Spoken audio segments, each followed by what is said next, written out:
Welcome, ladies and gentlemen, to another edition of Cepher Moments. This is Stephen Pigeon.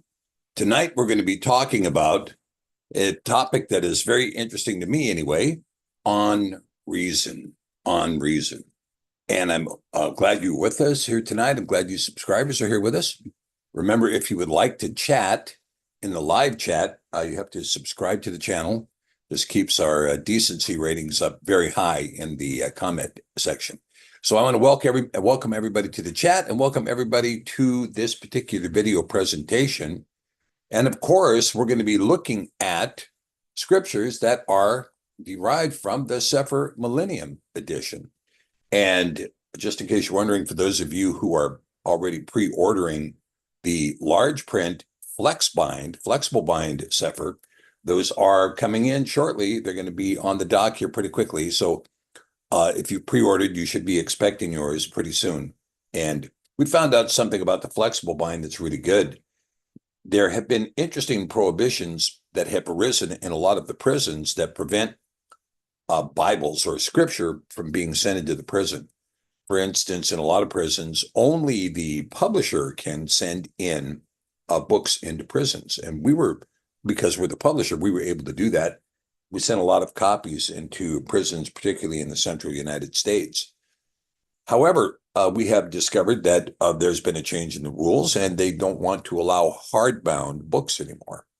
So the flexible bind is going to allow us to once again begin to increase our distribution into the prisons of this new edition of the Cepher. So we're very happy about where we're going. And these citations will be from the Cepher. Okay. Now, with that being said, allow me to welcome you, and I want to thank you guys for being here. We're going to be discussing the aspect of reason tonight, and I kind of wanted to show up in person here for a few minutes and say, hey, guess what? It's a live voice. It's a live human being. And, and we are going to discuss this topic to some degree. And I know that when we talk about this, I put the preliminary remarks together for the Facebook notice and the YouTube notice. And, preliminarily, there's a real question. I mean, I can remember when we were talking with people, they would say, well, I grew up in the church and then I got smart and now I don't believe that nonsense anymore. We heard comments like that, remarks like that. I'm now too intelligent for that faith stuff. And, when we look at this, one of the things that we have discovered, and I think there are many who have agreed with me, that the average person's theology is not predicated upon the scriptures they've read. Rather, it's upon the lessons they received in Sunday school and the messages they get from worship songs. And so they don't double check their references. They don't read the text. There's been many people that I've known that have been in churches for years and years and years and have not even read the whole of the New Testament yet, let alone the whole of the Bible. And of course, many people are encouraged to not read the text because the religion wants to tell you what the text says and direct what you should read and what you shouldn't read, for fear that you might discover, ultimately, the faith that predated the Roman manipulation. So, with that being said, when you think back on the Sunday school teacher, how often was the Sunday school teacher the accredited one in theology who's going to be delivering the theological message to children, stories that are going to stick with the child forever as an adult? And was that Sunday school teacher accredited to teach that? I remember that scene out of Fiddler on the Roof, where, I don't know, Starsky or Hutch, but one of those guys that was in Starsky and Hutch was in Fiddler. And he's teaching the girls. And he teaches this story about Yaakov working for Laban and about how Yaakov had to work 7 years and then he was supposed to get Raquel and he ended up with Leah. And then he ended up working another 7 for Raquel. And then Laban kept him there for another 6 years after that and then got mad at him when he left. And he looks at the girls and he says, what the moral of the story is, never trust an employer, right? Okay, well, maybe that's the moral of the story. Maybe that isn't the moral of the story. More like, why was it that Yaakov had that difficulty instead of being able to present himself like his father Yitzchak did to the same family? Why? And it's because Yaakov was insecure in the birthright and the blessing that he had taken from Esau. If he was secure in it, he would have been able to tell Laban, hey, I'm the son of Yitzchak and I'm going to receive all that he has, as Yitzchak said about Abraham. But he couldn't say that. And instead, he had to work off a dowry, if you will, because he had fled. He was in exile going up to that camp. So this makes a difference. So to say that the moral of the story is never trust an employer, well, that's one aspect of the moral. But you can see that the Sunday school teacher is going to be able to convey a message that you may not have any control over. And who was teaching Sunday school to your kids? The person that volunteered to take care of the daycare issue that nobody else wanted to do. Okay, I'll do it. Right? They were doing their ministry. How well schooled in theology were they? Were they somebody who'd read scripture many times? Did they know what they were talking about? I remember one Sunday school teacher kept telling the kids that it was Ehud who had stabbed the great big fat king. Well, it's not Ehud, it's Ehud, not Ehud. Anyway, but when you walk away with thinking, gee, if I keep singing the lion and the lamb over and over again, then you're shocked to see it's the wolf and the lamb lying down together in Isaiah. Well, that must be the Mandela effect. Well, no. What it is the worship team effect from not having read the scripture to determine whether or not those two ever appeared together. And when you understand that the wolf shall lie down with the lamb is actually a discussion of the house of Benjamin being subsumed by the house of Judah, right? Because Benjamin, of course, was slaughtered to the last man and the last woman by the house of Judah at the end of the book of the book of Judges. And a horrific story that takes place there. But nonetheless, the wolf would lie down with the lamb is that kind of prophecy, not the Mandela effect. And so with this kind of thinking going on, then we have to ask ourselves the question, what does the average believer know? What do they know? What do they not know? How many people in the church can, recite the 27 books of the New Testament in order? How many can recite the 39 books of the Old Testament in order? How many can give the whole of the Bible in order? Just the names of the books. We're not talking about having read the text, because if you've read the text, then the question is, like, for instance, how many chapters in Genesis? How many chapters in the Gospel of Matthew? How many chapters in the book of Revelation, Chazon, right? How many chapters in the book of Ezekiel? How many Psalms are there? How many chapters in the book of Proverbs? These are things that the average believer should know, and they should know them cold. But then the problem is when somebody comes to you and says, well, I used to believe that stuff, and then I got smart. You got smart? How did you get smart? Well, you have to look at these two views that appear, right? The ontological view, the cosmological view. And when you say, ontology begets philology, this whole concept that the universe is a random creation that sprung out of nothing, sprung out of goo or whatever. And this is what's taught inside the scientific community, and rather elaborately. And in fact, if you cannot reiterate and regurgitate the Darwinian proposition, which, by the way, is not theory, if you can't regurgitate it, well, then you have no business being in the scientific community. But once again, I was reading at the end of, I think it's 1 Timothy, where Paul is telling Timothy, don't have any of these arguments with people who are so-called spewing science, right? Don't talk to them about it. Just move on, go back to the gospel message. Well, that's probably a pretty good idea. But the key is this. When we talk about reasoning, is reason a requirement, or should it be part of the faith? Or should you just believe because someone told you so? Well, this is what you believe. Why? Because my parents believed it. Why'd your parents believe it? Because their parents believed it. Therefore, I believe it. Is that reasonable? Are you called to that? Is there more to the picture? Now, for me, I can tell you when I look at the view, again, ontology versus cosmology, when you look at either one of those views, one postures the idea that assuming there is no creator, we have concluded there is no creator.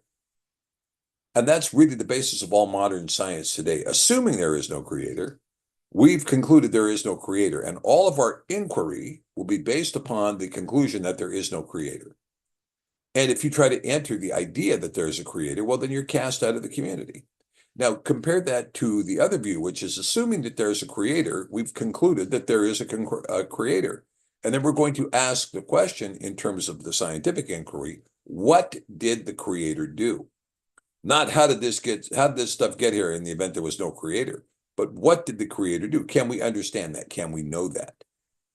All right, so then all of this begs the question about knowledge. Well, we see kind of three fundamentals that appear. For instance, in Isaiah 11:2, you have a litany of the seven ruachot, the seven aspects of the Ruach HaKodesh. For the layperson, that's the Holy Spirit, which is, the Ruach Chokmah, the Ruach Da'at, the Ruach Bina. These three are mentioned in this group of seven, which is the spirit of wisdom, the spirit of knowledge, and the spirit of understanding. We see that also reiterated in Colossians chapter 1, where those same litany are given, and in other places when we're talking about wisdom, knowledge, and understanding. These three things are kind of the centerpiece, if you will, or they describe the functionality of what it is to be a thinking or a reasonable person. A reasonable person is going to achieve wisdom by having understanding and knowledge. But we have to ask ourselves the question, what is knowledge? Can we know anything? Is it possible to know anything? Are we living in a matrix where everything we see is just simply a virtual reality? Well, I don't think so. I would agree with Descartes on this proposition that I stink, therefore I am. That's how we used to put it. Of course, it's I think, therefore I am, but same difference. I stink, therefore I am. You're talking about sensory data, therefore I exist. Well, at Cepher Academy now, we offered a class twice last year on critical thinking, and we're going to be offering the critical thinking class again this coming fall. So we're talking about in September we will start. Well, actually, this year is going to be kind of difficult to run classes this fall. I may have to start the classes in August because we have a very large Sukkot event coming up mid-September in Britain, and we have an even larger Sukkot event coming up in Florida. And so, with that being said, this is going to be very interesting when we get into this kind of event. And so I don't know how much teaching I'm going to be able to do because in the middle of that, I'm going to be somewhere else too. And I don't think I'm going to be able to teach during that period of time. So Cepher Academy may be rolled back for 6 weeks, actually. But we will be teaching the critical thinking class again after that. This winter, there will be a critical thinking class. It'll probably start up, my guess is probably November. If you want to be a part of that, check on the cepheracademy.net website and we can get you squared away. But in critical thinking, some of the things we taught in critical thinking is we taught the fundamentals of epistemology, which is this ratification of how you think, right? And it's basically epistemology is the study of the nature of thought. And so we engaged in this study of the nature of the thought, dealing with the idea of sensory data, becoming perceptual data, then becoming conceptual and abstract data, from which language would spring, and then language then capable of capturing in polysyllabic expression, polyconceptualization. So when the mind conceives more than one thing, a polysyllabic word is capable of putting it together. So for instance, I like to use the word anti-disestablishmentarianism. Excuse me, I use my own word, anti-social distantarianist. I'm opposed to social distancing as a general rule. So when you look at this, you have multiple clauses. You have social distancing. That's two concepts, right? Social and distancing. Well, if you're an ist, if you're talking about social distantarianism, well, that's the idea of the theory, the idea or the ideology of social distancing. If you're a social distantarianist, then you are somebody who adheres to the ideology of social distancing. But if you're an anti-social distantarianist, then you're opposed to the ideology that is subsumed in the idea of social distancing.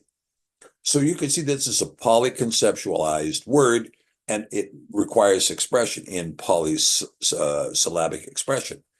And so we talked about this, and we kind of rounded this up with epistemology and going all the way through that methodology. And then talking about what are the fundamentals of knowledge? I mean, one of the questions that has to be asked right off the bat when you're talking about knowledge is the human body capable of determining that which actually exists via sensory data? And the answer is, when it comes to touch, when it comes to taste, when it comes to smell, and when it comes to vision, the answer is no, because those are all secondary expressions that are done through some manipulation inside the system. And the only thing it's subjective. Am I actually seeing that? Well, I don't know. My reference is what I saw before. And how do I know that? Well, it has to be, subjugated through the reticular formulator in order to reach a word so that you can conclude the abstraction. I've seen that before. You recognize it, you recognize it.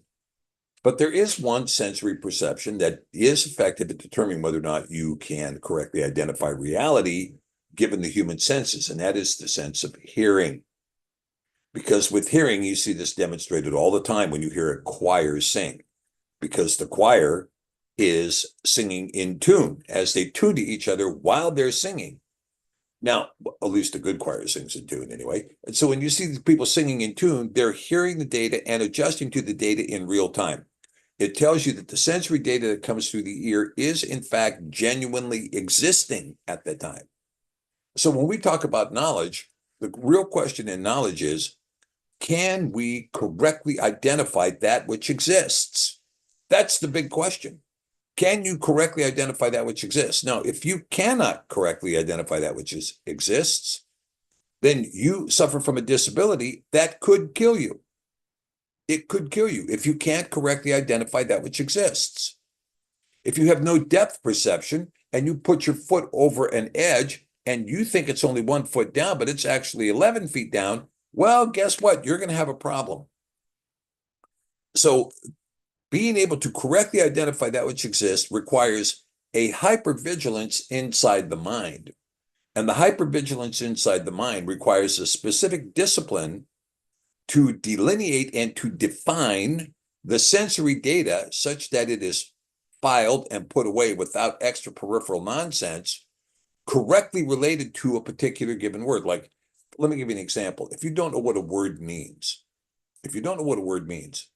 and then you start using this word, it's like Isaiah used to say. He says, I like to use big words because that way it makes people think I'm more photosynthesis, right? It's pure nonsense because it's just a big word he's dropping out there and he has no idea what it means. And credit goes to Isaiah Brown for that one. But the point being is that you can't just drop a big word out there when you don't know what it means. When you don't know what it means, you're miscorrectly identifying reality, which, as I pointed out to you earlier, not only can it destroy you, but it is also detrimental to your future.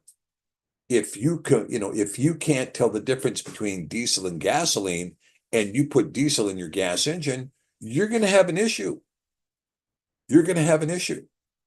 And so these are the kinds of things that require you that the more you can correctly identify that which exists, the better your chances are and the more optimum your life will be.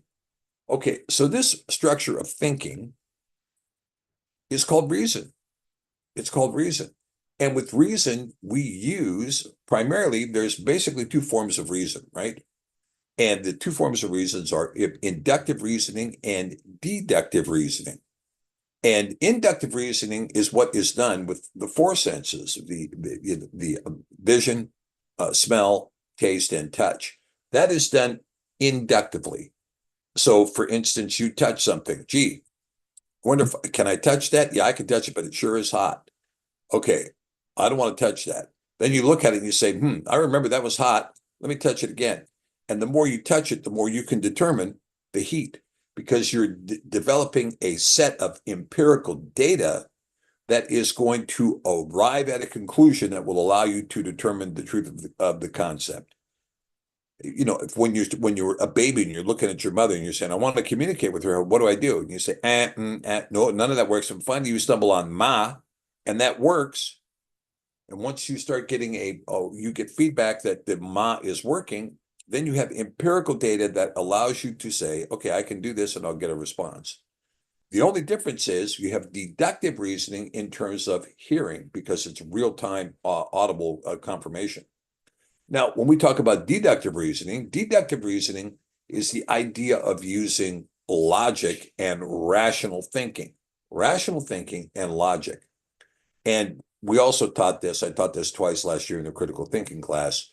We looked at logical syllogisms and we looked at the syllogistic. In addition to logic syllogisms, we also looked at the syllogistic.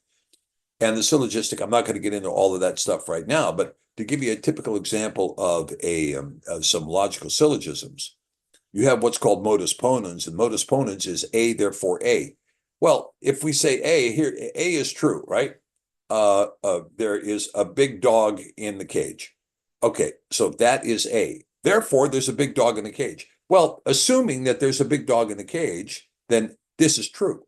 But we know whether or not it's true, it's still consistent. There's a big dog in the cage, therefore there's a big dog in the cage. A, therefore A is consistent. It's not necessarily true, but it's consistent. You compare this with the scriptural modus ponens, which is ahia, asher, ahia. This is a truth claim more than it is a consistency claim, even though it exists as a consistency claim as well, in a modus ponens form of syllogism. Now, another good syllogism to know is what's called the hypothetical syllogism, which is if A, then B, if B, then C, therefore, if A, then C, right? If I have a bike, then I have tires. If I have tires, then I can ride. Therefore, if I have a bike, I can ride. So you have this idea of if A, then B, if B, then C, therefore, if A, then C, hypothetical syllogism. Now, once you have looked at these syllogisms, then you can go back and you can take a look at the logical fallacies. Now, one of the logical fallacies that's very common is the unincluded middle. Now, I'll give you an example of the unincluded middle as a logical fallacy. The Russian buildup of hypersonic nuclear missiles is good news. Well, how can that be good news? Because the Russian buildup of hypersonic nuclear missiles is no news, and no news is good news. Therefore, it's good news. This is an unincluded middle, and it's a logical fallacy. But there's many other. I think we taught 110 fallacies during the class, and these fallacies are very good to bone up on and to know these fallacies. Like, for instance, appeal to authority, right? For instance, I thought one good example was when Mitch McConnell came out and said that there was a video produced that showed that the Capitol Police had invited the January 6th defendants into the Capitol. They had this video of it. And Mitch McConnell comes out and says, well, the Capitol Police did not conclude that when they investigated it. Okay, so that's the logical fallacy of appeal to authority. Well, the Capitol Police, they know that they couldn't be wrong. The Capitol Police must have gotten it right. That's an appeal to authority, and it's a logical fallacy. It does not go to the issue. So again, when we're talking about reasoning, can we apply critical thinking and reasoning to the concepts that are structured in Scripture? So when we look at this, the answer is we have many challenges ahead of us in doing this. Number one, you have a historical challenge. Is the Scripture historically accurate? Now, this becomes a pretty big deal because particularly when you're talking about Scripture that is more than 2,000 years old, that has geographic identifiers that we cannot conclude exactly where they are. Well, we think they're here, but we don't know that. Like, for instance, everybody is convinced that Egypt was on the Nile River, but the name Nile is not included in Scripture at all. Doesn't appear in the Scripture because the name Nile was not given to that river until the 1600s. It wasn't called Africa either until the 1600s. It was called Ethiopia. And the South Atlantic Ocean was called the Ethiopian Sea, right? So we've got a whole bunch of issues. When you see all these names being piled up in Isaiah or Jeremiah, well, I went here and I went there, and it's like this and that place, and what he did here, he's going to do there. Where are those places? Who knows? Who knows? Very difficult to ascertain where those places are. And then when we look at the Egyptian record, trying to place Joseph in the Egyptian record or trying to place Moses in the Egyptian record, difficult to do. When we look at the litany of the discussion that takes place, giving us all these dates, whether you use the Septuagint date or you use the Cepher date. Either way, when you look at those dates, you're still looking at a very short span compared to these archaeologists that tell you 10 million years ago, these creatures were here, and 40 million years ago, these creatures were here, and 60 million years, they did this, right?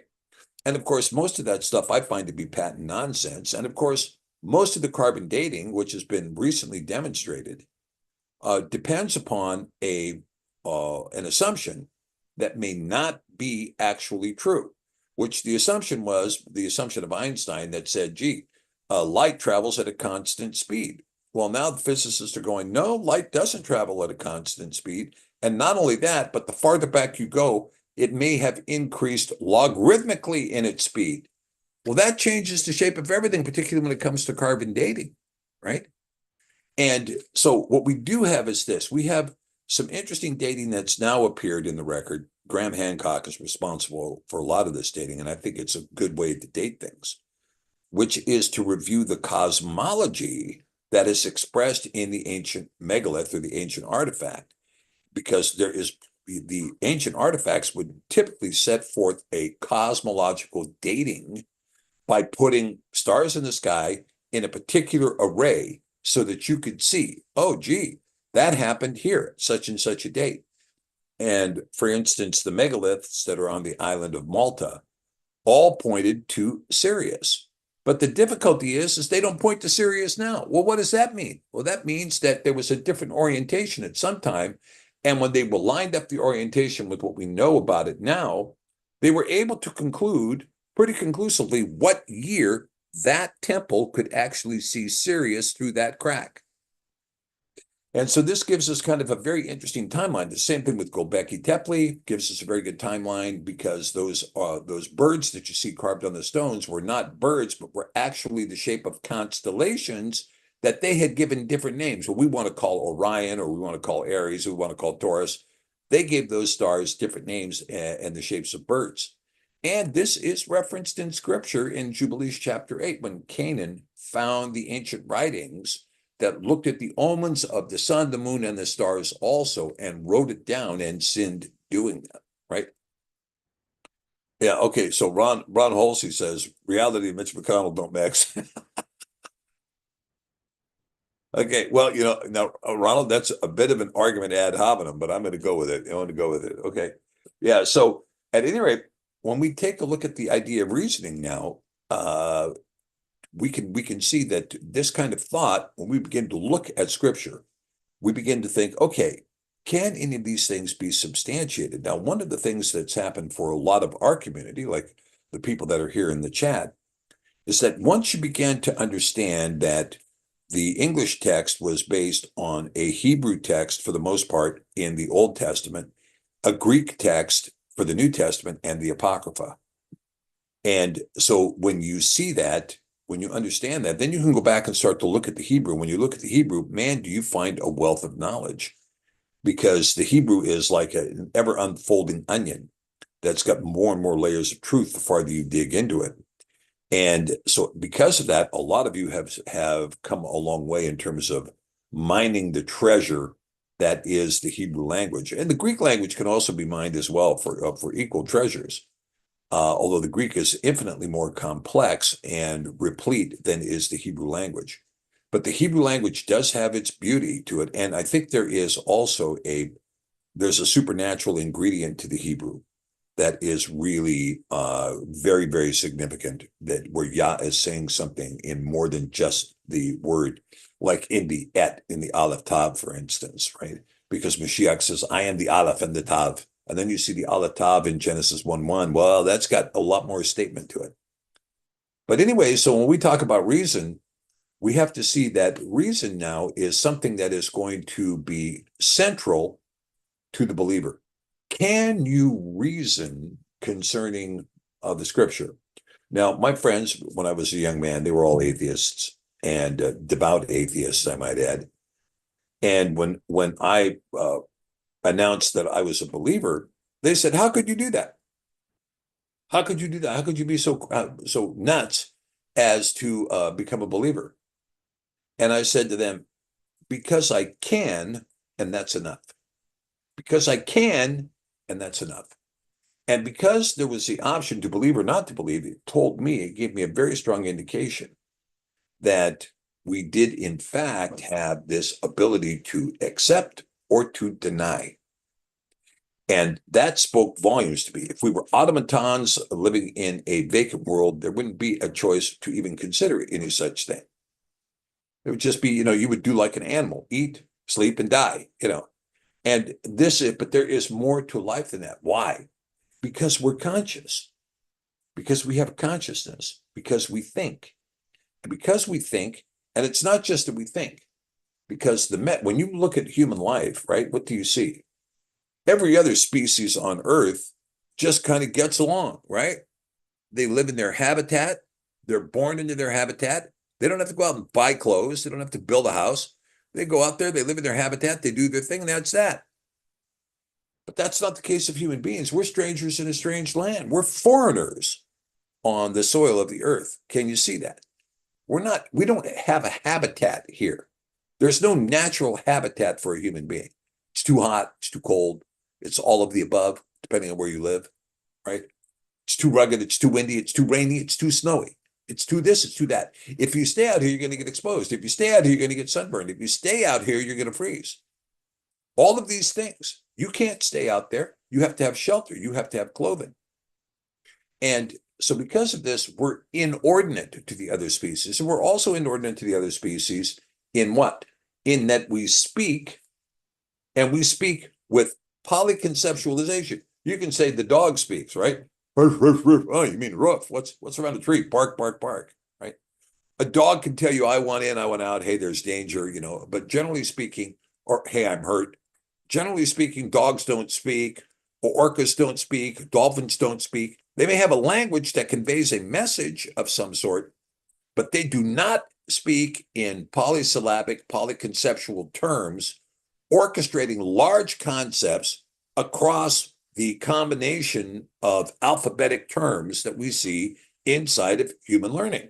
And you can see very clearly that when you look at it, that the Hebrew Aleph Beit, Aleph Beit Gimel Dalet, when you look at those letters, each of them having their own meaning. And so then when you begin to put these together into a meaning, the word takes on its own conceptualization. It's its own concept. I want you to talk about the word automobile. Okay, so if we pull out the word automobile, the concept is rich and replete with its idea of what is being discussed. Is it just talking about something that is mobile and automated? No, it's talking about something quite specific.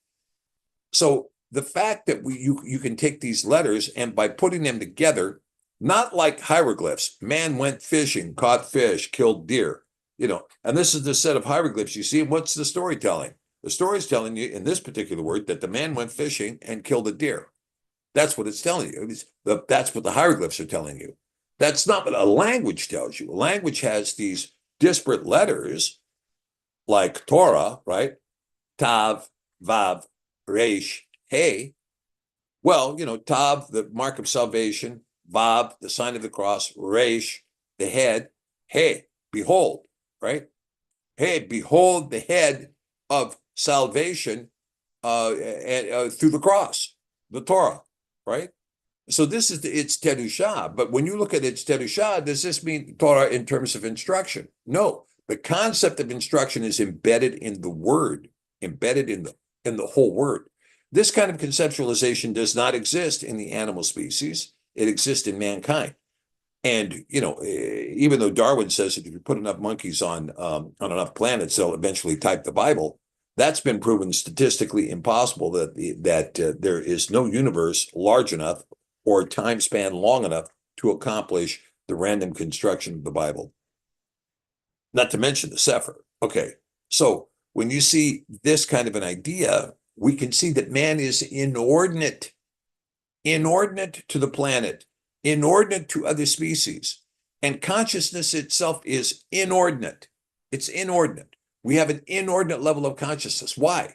Let us make man in our image and likeness, right? What is the image and likeness of Yah, right? Well, he's conscious. He's also a material being, and he's also a spiritual being or an energy being. These things are the aspects of reality, and we encompass all three of them. But the consciousness is such that we have this ability to think. And even though our body is running down, even though our body may be sick, even though our body may be doing this, doing that, or doing the other thing, nonetheless, the mind functions and can function at 100%, even up into your last breath. So this consciousness is a pretty good indication. I think it's a pretty good indication that there is something more going on in this creation than just a random blob of goo springing up and figuring out how to blood clot. Somehow, I'm not quite sure how mankind existed before eyes developed, but that's another story. But when you look at the complexity of human life, it gives indication of creation and a creator at a monstrously brilliant level, hugely brilliant level. And this is what is talked about when David says, the heavens declare the glory. And this is what Paul's talking about in Romans 1. It's obvious to you that there's a creator. You have to deny it. You have to deny it. It's like if you went to a foreign planet, you landed on the planet, you're walking around, you're going, gee, I wonder if there's any life on there. I'm looking for some lichen. I'm looking for some moss. I'm looking for, something. I'm looking for a single cell amoeba. And then you find a Rolex watch. And what's that tell you, right? It's the same thing with the complexity of human life. When you find human life, you see the complexity of human life. What's that tell you? It tells you there's a creator. So it is reasonable to assume that there is a creator. It's reasonable to assume that all of creation sprung from a single source. It's reasonable to conclude that that single source was a source of intelligence. It's reasonable to conclude that if it is a source of intelligence that caused all of the universe to form, then it's also reasonable that that source could speak and hear. And not only speak and hear, but speak and hear every possible combination of languages that can be spoken by any creature ever in all of the existence. Is it possible to conceptualize with reason infinity? Is it possible to conceptualize a creator who occupies an infinite number of dimensions infinitely? Yes, we can kind of get the general idea, but as Peter says, Yah is a consuming fire, well beyond us. Okay, all right. So enough of all this psychobabble that I'm into here. Let's get into the PowerPoint and let's see if Scripture is on point with any of this stuff, right? Okay, so back we go. There we go. Okay. All right. So let's start here with a verse, some verse. We got a verse in here somewhere. I think we do. Here we go. So we're going to take a look from the book Maccabean Revi'i, or 4 Maccabees. As I am going to demonstrate a most philosophical proposition, namely that observant reasoning is absolute master of the passions, I would willingly advise you to give the utmost heed to philosophy, for reason is necessary to everyone as a step to science, and more especially it embraces the praise of prudence, the highest virtue. Okay, well, very good. This is out of Maccabees, 4 Maccabees, chapter 1. If then reasoning appears to hold the mastery over the passions which stand in the way of temperance, such as gluttony and lust, it surely also and manifestly has the rule over the affections which are contrary to justice, such as malice, and of those which are hindrances to manliness, such as wrath and pain and fear. Fantastic stuff. So we can see here that the author here in 4 Maccabees is telling us that reason gives us the way of temperance, which gives us mastery over the passions, such as gluttony and lust, and it also rules over the affections, which are contrary to justice. Let's give that guy a chance. I feel bad for him. Or, gee, he's such a nice looking person. I'd hate to have to do that. And blah, blah, blah, blah, blah, blah. Well, justice is blind, justice does not see that. Justice is no respecter of persons, right? You know what they say about the difference between justice and mercy? Justice is getting exactly what you deserve. Mercy is getting something less than what you deserve, right? But the kinds of things that the affections which are contrary to justice are malice, and are those which are hindrances to manliness, namely wrath, pain, and fear.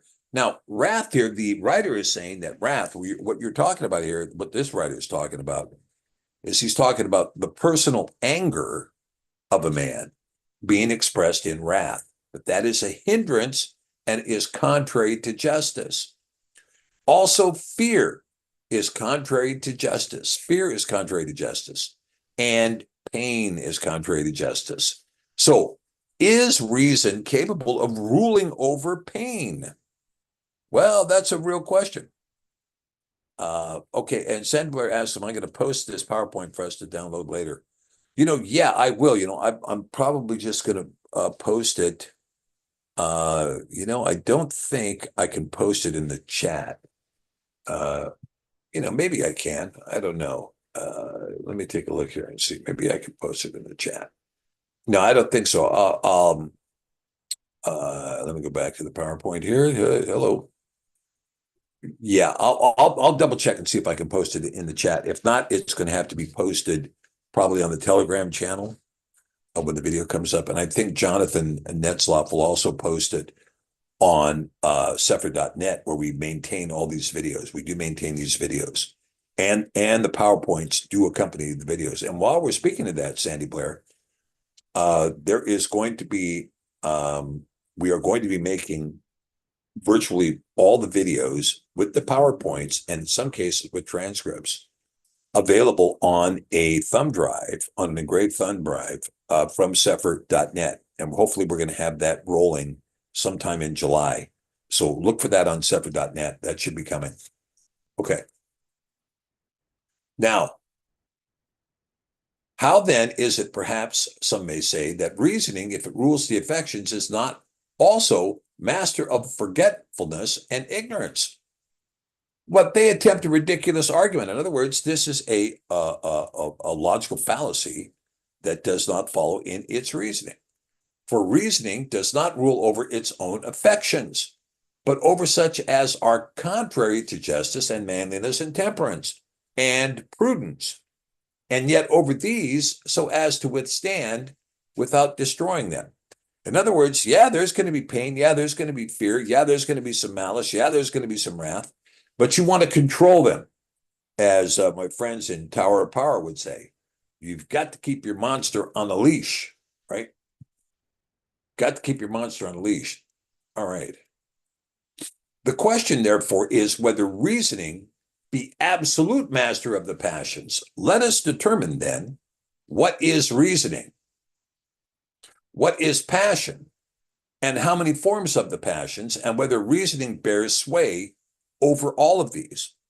Now, this is a large question. Of course, I think we can come to the conclusion, yes, reasoning can bear over these passions, but we also know that over a lifetime, the Ruach HaKodesh is something that is instrumental in assisting you in keeping your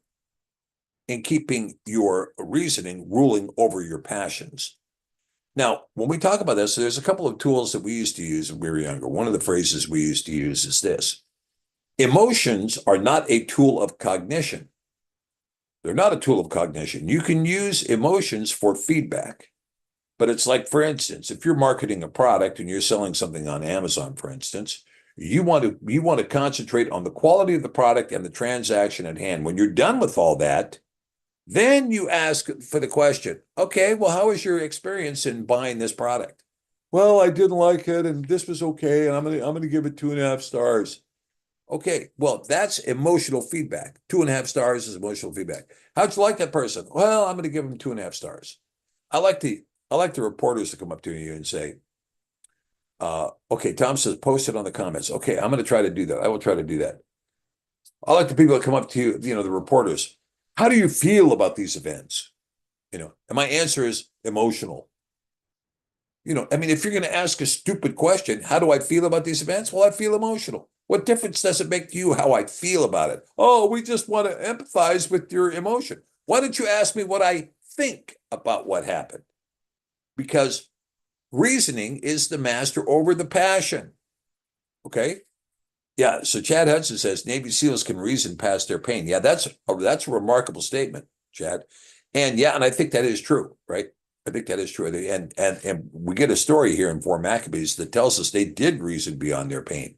Even Stephen, when he was being stoned, reasoned beyond his pain. And in terms of reason beyond malice, it can be done. And in terms of reasoning that you would have sway over temperance, you would have you had all these. And when you talk about these different forms of passions, like let me give you an example. When we look at what happened in Israel on October the 7th, okay, the Israeli government was outraged, but emotions are not tools of cognition. Because if you allow your emotion to be a tool of cognition, somebody can easily manipulate you by doing what? Pulling your string, getting your goat, right? Getting under your skin, pressing your triggers. All these things that people do to one another just to see somebody go off. Boom, man, let's bounce this guy off the ceiling by saying this. And so the whole Israeli government got bounced off the ceiling by Hamas. And now look, the worldwide war and the things. If they had taken the time to reason instead of been emotional and allowing the passions to exceed over reasoning. And so there is a point, but I mean, look, you can always use the emotions as feedback. For instance, if you experience fear, you come up to someplace, you get a rush of fear. And then you look at it and you go, okay, well, there's really nothing to be afraid of here. I'm going to go ahead and venture into this haunted house and I'm going to see what's going on. And then something does come up that reasonably causes you to fear again.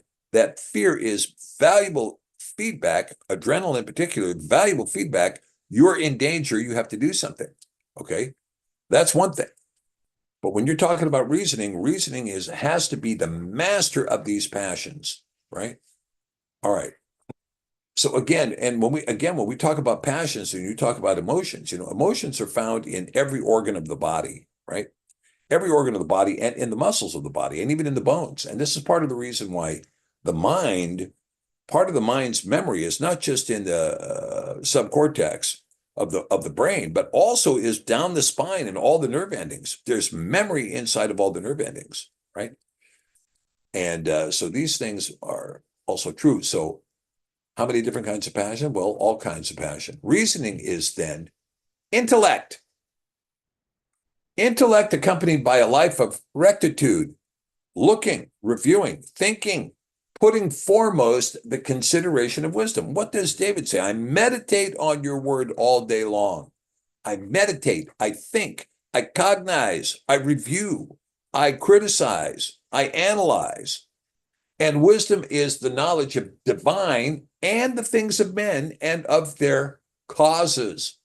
So it's not just knowing the divine things that creates wisdom, but also the things of men.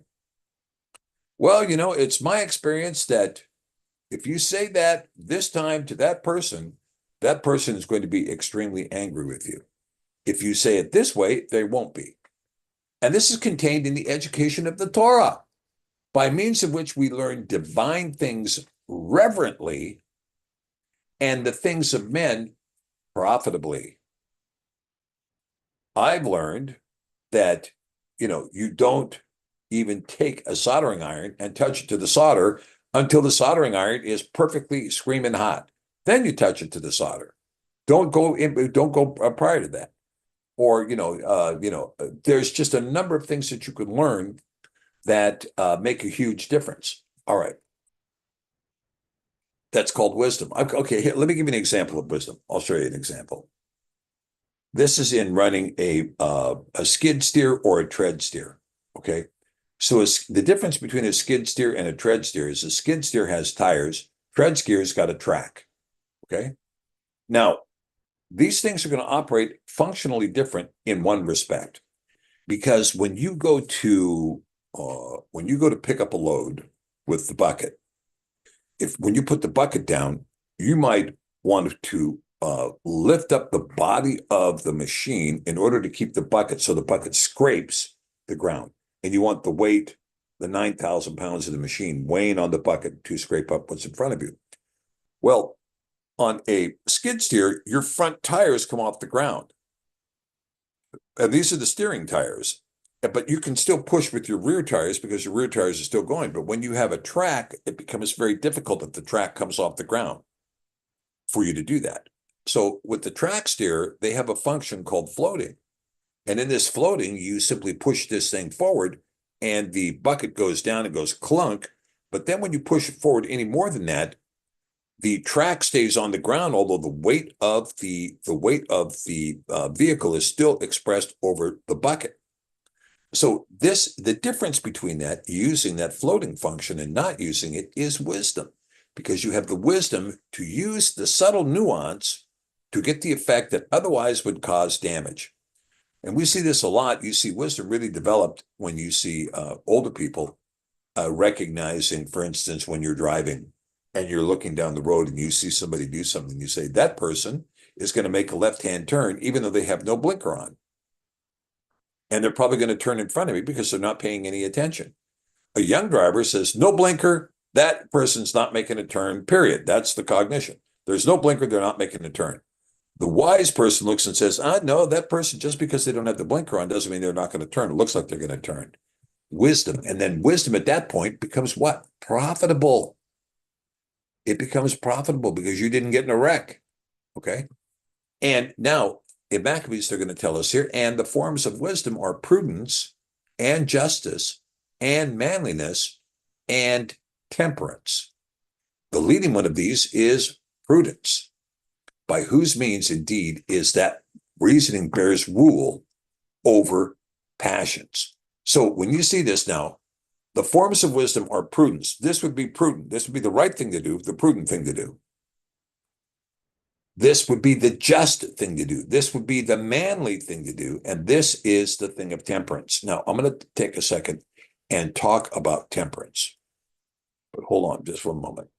I'm going to see if I can copy this PowerPoint and put it in the chat. Let me see if I got it here. I don't know if it's going to, it doesn't look like it's going to work.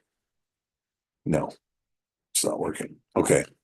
So anyway, so what we see here is this. When you talk about that reasoning is going to bear rule over the passions, and in particular concerning temperance, this is the thing I was talking about on the political analysis on Global Awareness Television last night. I was talking about the idea that a society comes to reasoning, and it says, okay, look, we can do anything we want. You can say, gee, we need to, people don't feel comfortable in this kind of environment, and you're hurting people's feelings by not allowing them to feel this way and feel that way. And why are you trampling on people's feelings? And you're just hurting everybody with your viewpoint. Well, feelings should not be part of the cognition of the social order. You have to think about what you're doing. Well, everybody feels like running off the cliff this weekend, so we're all going down with, to Lemming Center, and we're going to jump. Look, when you talk about reason, the social order has to come to a conclusion and say, as thinking adults, we've been down this path of wanton fornication, and it didn't work out for us because we ended up with a bunch of illegitimate kids, and then everybody was dying from syphilis. So let's do something different. Anybody got a plan? How do you stop the transmission of sexually transmitted diseases? Only 2 people copulate. And if it's only them, then they don't have sexually transmitted diseases, right? And so you might think that's a social value. Nobody can say that's a social value.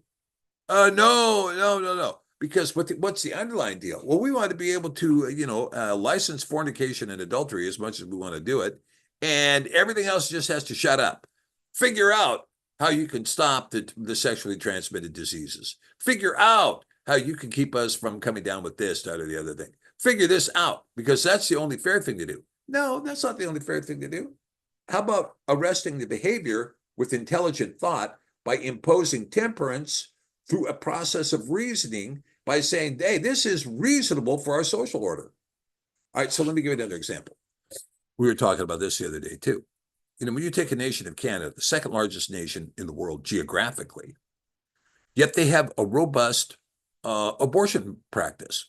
Why would you want to have a robust abortion practice? You need 100 million people up there at a minimum. We got 350 million here in the U.S. We're not full. Canada is better than twice as big as the U.S. They could do with another couple of 100 million. They only have 39 million. They got fewer people than California. How about some more people? Well, how about a policy of, gee, we're not going to do abortion anymore because we want more kids. We want a pro-life policy because we want more kids. We want more people. We want more children. We want more families. We want more Canadians. We want more people building our country.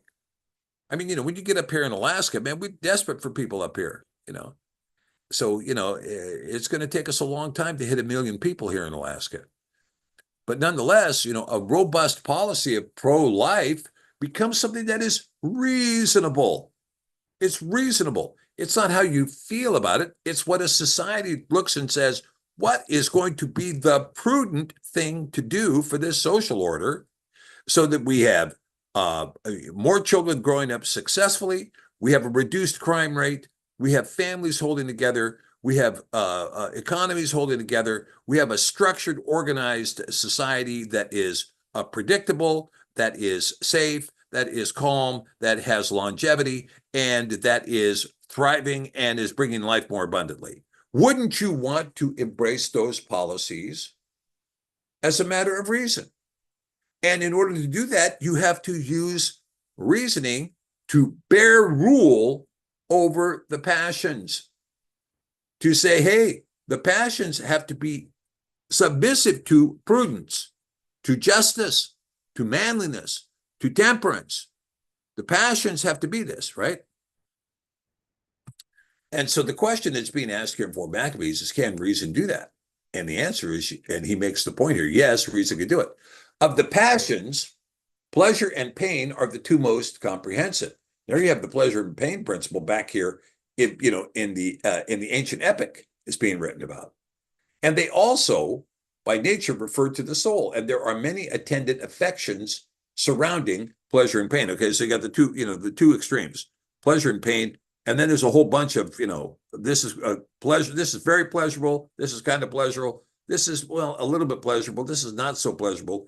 That definitely is not pleasurable. That is a little bit painful. I don't like that. That is, that's really painful. I'm not going there, right?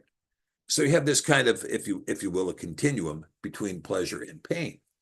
All right. Now he says some interesting things here in regard to this. Before pleasure is lust, and after pleasure, joy. Before pain is fear, and after pain, sorrow. Wrath is an affection common to pleasure and pain, if anyone will pay attention when it comes upon him. And there exists in pleasure a malicious disposition, which is the most multiform of all the affections. Now, a malicious disposition in pleasure, there's a German word for this. It's called Schadenfreude, where you're happy about somebody else's pain, right? Schadenfreude. That's another way to put it, right? And so he's trying to say, look, these are the multiform of the affections. And so, and it's like, for instance, I don't know, you guys, I'm sure you guys who all went to college, you all studied Maslow's hierarchy of need. There you go. And it's actually not Maslow, but Maslow's hierarchy of need. Oh, what's the hierarchy? Oh, man has a need to self-actualize. And man will be the most happy when he's self-actualized. So that's just not true at all. Man is the most happy when his reasoning bears rule over the affections. That's when man is the most happy. Empirically, this can be demonstrated. Empirically, it can be demonstrated. Not when he self-actualizes to satisfy every one of his lusts. Oh, I need to have more stuff. Oh, I need to have more girls. Oh, I need to have this. I need to have that. I need to have the other thing. You go after that stuff, check in with those people and see if they're happy. They're not, because they didn't allow their reasoning to rule over their affections. So Maslow is just flat wrong. And if you let man just self-actualize with no reasoning, they become barbaric, murdering killers. Okay.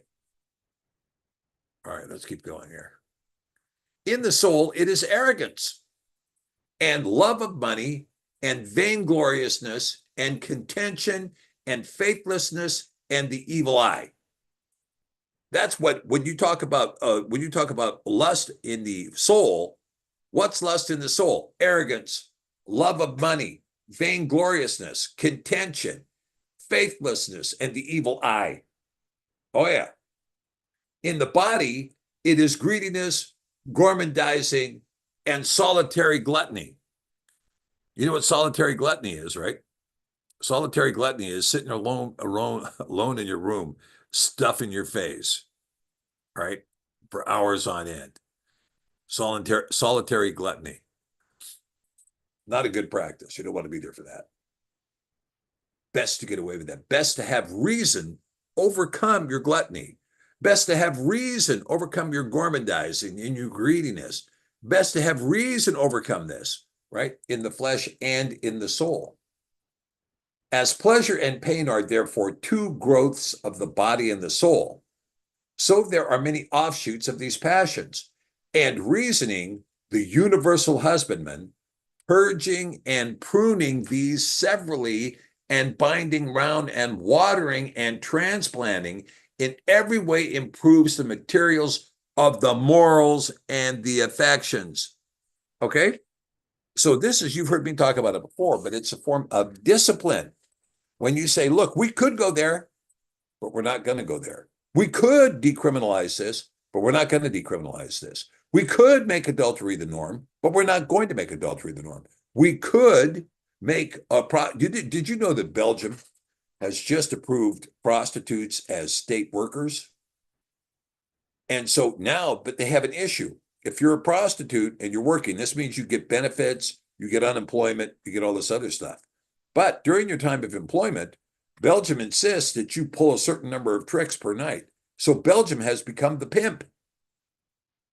It's just absolutely amazing. It's psycho. But anyway, this is what has happened. Rather than look to organize society in a reasonable way with a reasonable objective that results in prudence and temperance, oh no, that's just not fair because some people it's not fair to them because some people have a different kind of orientation.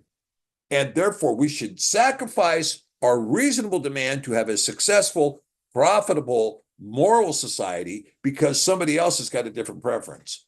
That's what we've been told now for 70 years. And it does not improve the morals and the affections. Now, temperance consists of a command over the lusts. Temperance consists of a command over the lust, but of the lust, some belong to the soul and others to the body. And over each of these classes, the reasoning appears to bear sway, whether it's over the soul or over the body. For whence is it otherwise that when urged on to forbidden meats, we reject the gratification which would ensue from them? Is it not because reasoning is able to command the appetites? I believe so. Now, I can tell you, growing up here in Alaska, one of my favorite foods up here was king crab. And I mean, we used to go down to the Sheffield house and they served a dish where they'd bring out 4 big, fat, juicy king crab legs covered in a wine butter sauce, right? And oh man, I mean, that was like, okay, king crab. This was like, I preferred it over lobster any day, right?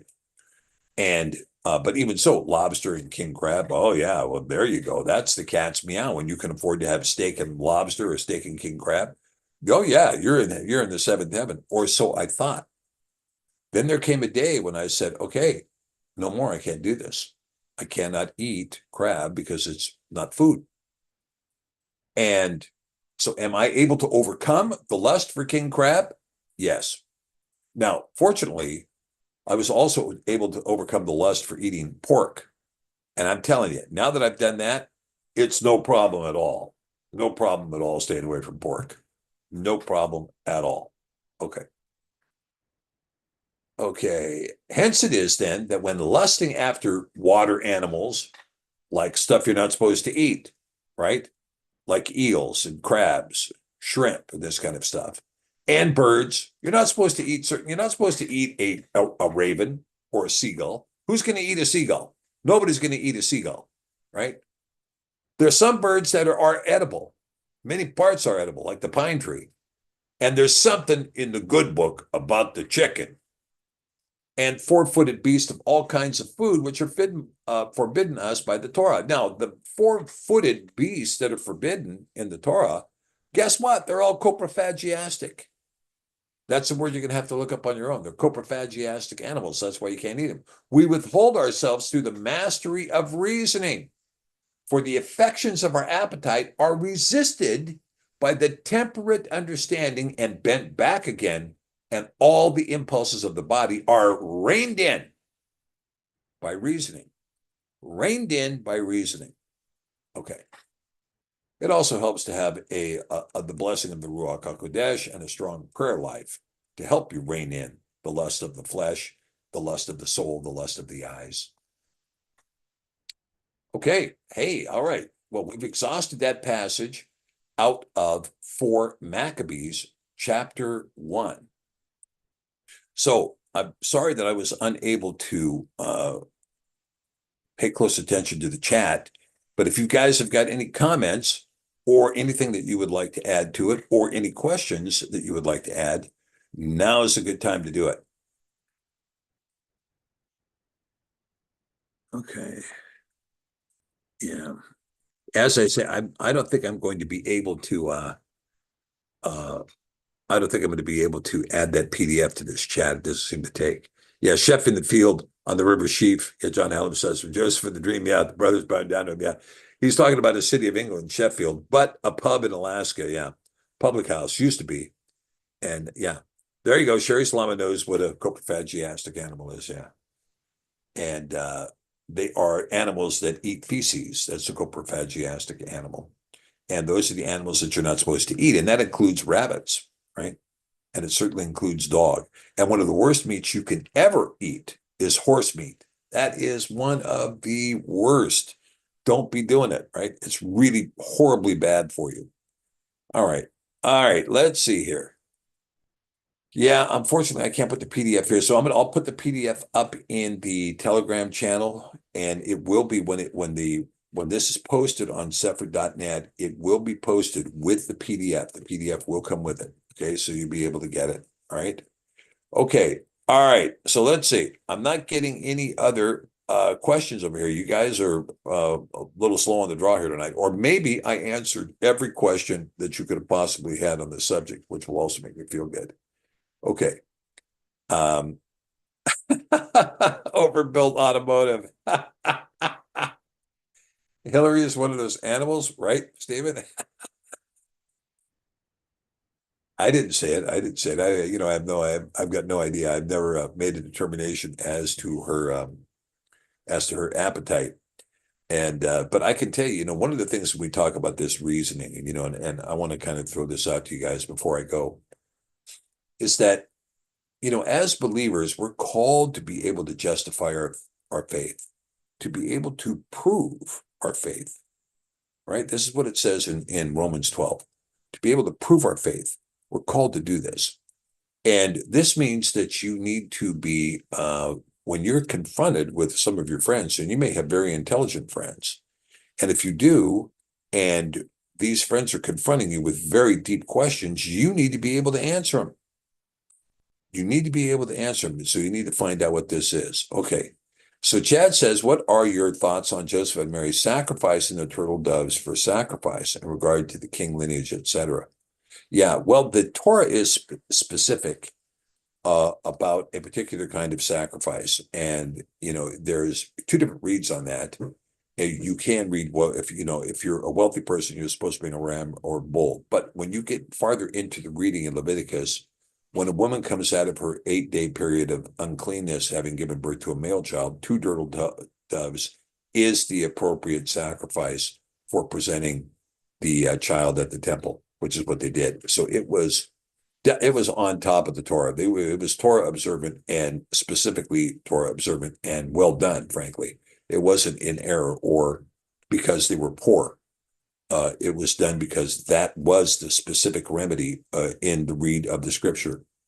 So James Hilly says he's 2 years pork free. Yeah, congratulations. I'll tell you, when you see some of the stuff, when you see, I won't get into it. All I can tell you is that one of the things that kind of convinced me was a video that was done where a guy took two pork chops and he pulled them right out of the package, right out of the store, and he put the two pork chops on a plate and he poured Coca-Cola over it. Then he came back an hour later and was picking maggots out of the pork, that were all resident there. And they say that there's some 150 parasites in any given piece of pork. And keep in mind that a lot of stuff like pork and shrimp, these are filters, right? They're filters. And so everything they eat is just kind of put into their fat, into their filter, and it's contained. And pigs eat anything and everything. So all that's contained in that filter. And same thing with shrimp, and when you have shrimp, a giant jumbo shrimp that you buy down at, one of the big stores that's imported from China, that stuff, these are filters that are raised in human feces in China. So think about that when you're going to, put some shrimp on the Barbie. All right.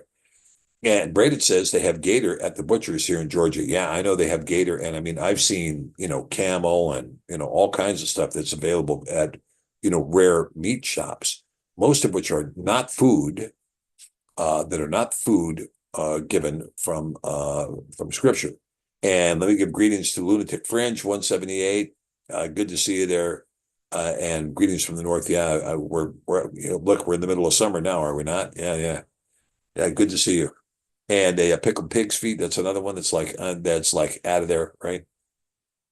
Now I can tell you. Okay, so it says it had 10 pounds of pork in the freezer in 2000. Gave it all to the dogs. Yeah, I mean I got to tell you, I used to work in a butcher shop when I was in my 20s, and my responsibility was to make hamburger and to make pork sausage.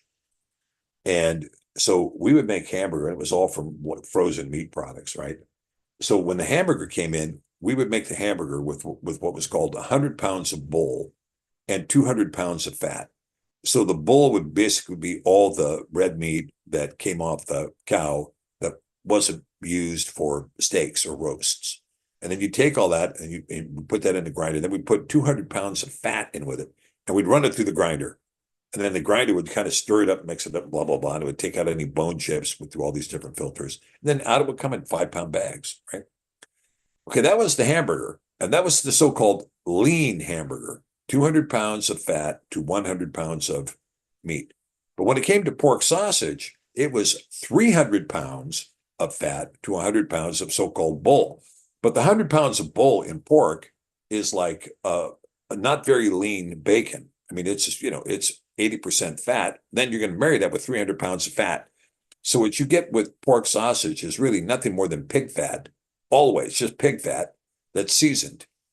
And so, you get this pig fat that's seasoned, and that's basically it, and fat is also excluded from the diet. And not only is pork excluded from the diet, but fat's excluded from the diet too. Okay. So huge blue flashes across Washington state, says Clifton James Kelly. Okay, that's interesting. Huge flashes. I'd be interested in getting some kind of determination as to what you think they are, or if you've got a link for that, Clifton, that would be good too. Maybe you can put that up in the chat. These huge blue flashes, I'm interested in finding out what that is. And Todd Russian says, do you think we are in the end times? Okay, well, this is a very good, okay. Yeah, and we're going to get to the bioengineered unclean in your opinion. Yes, it's unclean. So, hey, here's Slavo from Bloemfontein in South Africa, where it snowed here just recently. All right. Okay, so do I think we're in the end times? It's sure looking like we're in the end times. And of course, if we believe in a 6,000-year schedule, then yeah, it's looking like we're in the end times. And when we look at that, we've got a series of culminating events, and we've been getting, the hysteria has risen astronomically, really, since we saw the sign in heaven in 2017, September 21st, 2017. That sign, or September 23rd, that sign was pretty indicative that we were coming into something. And since then, we've come into nothing but trouble. And we had 1,260 days of Satan making war in the heavens, and then he's cast to earth in March of 2021. And look at what's happened since March of 2021, right? The Ukraine war. War is happening on the earth. And as war is happening on the earth, this gets more and more intense. Now we're going into another round now. They're talking about this bird flu. Well, here they say, oh, somebody was confirmed to dying of the bird flu. They don't have the virus isolated, but we confirmed this guy's dying of the bird flu. Where? In Mexico. And when did they confirm it? Right after this agent of the drug cartels, the legal drug cartels, as also known as Big Pharma, becomes president down there. And the next thing you know, oh, we confirmed somebody that's, that came down with that came down with that. So, now we're going to have to go back into the protocol. So, we've already determined that there's going to be a mask mandate for all birds. So if you see any birds in the wild that are not wearing a mask, report them. And so anyway, as we come back into this protocol, here it is. And this is just round 2 or 3 of the protocol. And this protocol is going to be much more comprehensive, particularly if we get a treaty, a health treaty coming out of a certain international organization that cannot be named here today. If you want more information on this, come visit me at Radio Free Alaska on Telegram. But I would say that when you look at Tom Mack, would I consider a McDonald's hamburger kosher? No, I would not. You have no idea what's in that burger. You have no idea.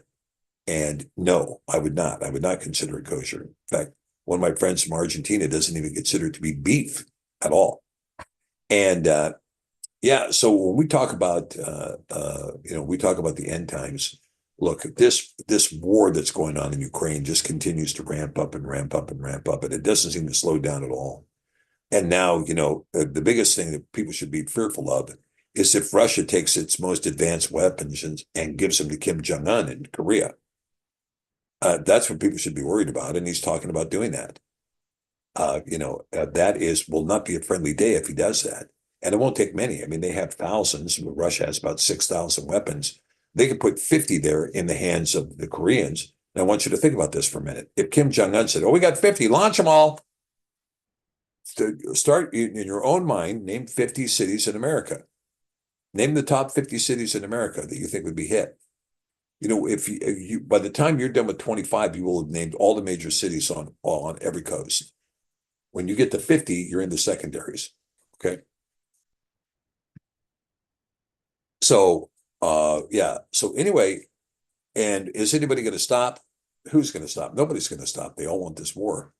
And I think quite frankly, I think they want to get rid of us. So, hey, thank you. Speaking the truth. Somebody didn't like it. It came up as an error. Oh, it came up as an error? Yeah, well, I guess somebody didn't like it. I don't know. I mean, I was having fun on that. But anyway, that's what's going on. Yeah. So at any rate, that's what I would say. Now, I'm going to say this concerning the end times too, because what you see going on in Eastern Europe right now is the rise of reason imposing prudence over the passions. So Russia, for instance, has called the LGBT movement a terrorist movement. And if you proselytize for that movement, you can spend a year in prison. The nation of Georgia is about to do the same thing. And they're not the only ones. There has been a massive turn in terms of public opinion. In fact, for the first time since about 2010, more Americans are not in favor of same-sex marriage. It's not a majority view anymore. It's a minority view in favor of same-sex marriage. People are turning away from it now. And I think part of the reason they're turning away from the whole LGBT excess is because of its excess. You push the pendulum out and you push it to such an extreme that you have, the gay men's choir out of San Francisco singing "We're Coming for Your Children." Then you see that there's this push inside of California and other places to allow children to elect transgender surgery on their own without parental consent. And then there is an open push now to decriminalize pedophilia. And so when this stuff becomes open, all of the things that were said early on in the odds of this century, saying if you codify domestic partnerships, and in order to do that, they had to vitiate the Defense of Marriage Act that had been passed by Congress. If you codify that, then there's going to be a push for same-sex marriage.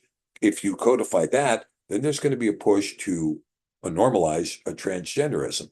If you allow that, then there's going to be a push to normalize pedophilia. And all of those things have come true. So anybody who predicted the slippery slope now has hard evidence that there is a slippery slope and that we've gone down that slippery slope, right?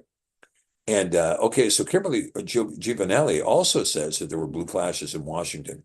Okay, so can somebody spill more beans on that? Where were the blue flashes seen? Western Washington, Eastern Washington? Were they north to south, east to west?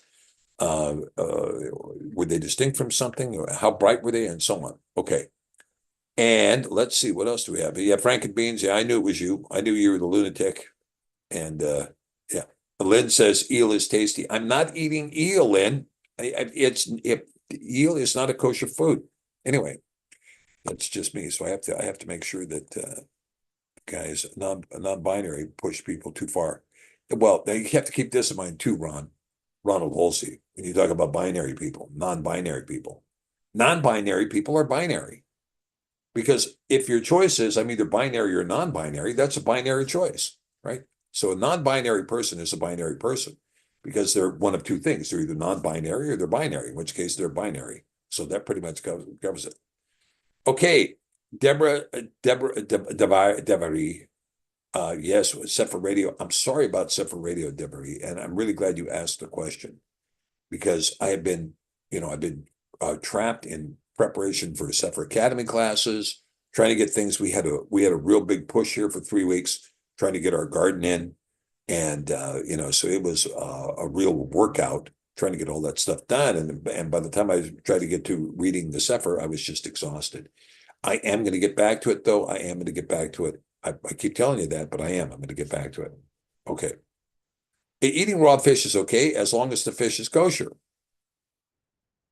It has to be kosher, though. Don't eat fish that's not kosher. Okay. All right. So with that, guys, I want to encourage you. You can always spend time enhancing your ability to reason. That's the truth. You say, well, I'm a reasonable person. It's a qualitative state. It's not an on-off switch. I'm going to be reasonable now, and then I'm going to be irrational tomorrow. No. Reason is a skill set that can be honed. You can hone your reasoning. And you hone your reasoning by making sure that you have your definitions in place. You know the words that you're using, and you know what they mean, and you use them as their meaning, as to what their meaning is. That's what you do. Okay? And then once you do that, you begin to work on your cognitive skills. And when you begin to develop and understand your own epistemology, you can enhance your methodology of conceptualization. One tool that you can use for enhancing conceptualization without studying epistemology is to work on your vocabulary, to expand your vocabulary to the use of greater polysyllabic expression and more careful identification of that which exists by using better adjectives and adverbs to describe what it is that you know. And when you get into more detailed discussion of that which exists, you're going to find your clarity of mind is going to improve greatly, right? And yeah, Alan, I'm going to get to that in 1 second. So let me just give you a quick idea, okay? What was that guy driving? Oh, he was driving an old pickup truck. Does that help you? He was driving a two-wheel drive 79 Ford F-150 with a straight 6 under the hood, 3 on the tree, and it had bald tires. Does that help you? I could have told you it was also brown. That also helps you. It had no canopy, right? Now I've been much more specific in my identification of what the person was driving. You know exactly what he was driving. You could probably smell the oil burning out of the thing. And this is what happens when you get to a much more specific identification. And by specifically identifying that which exists, you come to cognize reality at a higher level, which means that you can count on your life being more abundant because you're more carefully and more correctly identifying that which exists. When you fall into the trap of using 4-letter words continually to describe something, oh, that piece of blah, blah, blah, that POS. Oh, that guy's a POS. So that thing's a POS. So that guy, that idea is a POS. Pretty soon, everything is that. You can't even describe it as to what it is. When I ask you, would you tell me what it is you're talking about? That thing. You know how it goes, man. Come on, right? The Joe Biden approach to identifying reality. All right. So Alan Millick says, are the Cepher NT books based on the Greek or the Hebrew? The New Testament books are based on the Stephanus Textus Receptus. I have yet to find, even though I know Dr. Jones in Texas disagrees with me, but I do not believe that there is an extant text in Hebrew that preceded the Greek that's still in existence. We haven't found one yet. That's my opinion. So we use the Stephanus Textus Receptus. Now, we can go into a long dissertation about this. The Stephanus Textus Receptus was developed in the early 1500s, and it was the foundation for all English-speaking Bibles that were initially published in the English language. The Great Bible of Miles Coverdale, the John Calvin 1560 Geneva, the 1611 KJV, all of those relied on the Stephanus Textus Receptus. It only changed up with the work of Westcott and Hort in the 19th century, and they relied on the forged Codex Sinaiticus for their New Testament in Greek. Okay, let's see. All right. Oh, Lunatic Fringe 101010. I don't have, yeah, there you go, binary, right? Okay, let's see. Yeah, okay. All right. Well, thank you guys. All right. And Debbie asked my thought on current events. My thought on current events are this. I think we're going to see something explosive happen this month.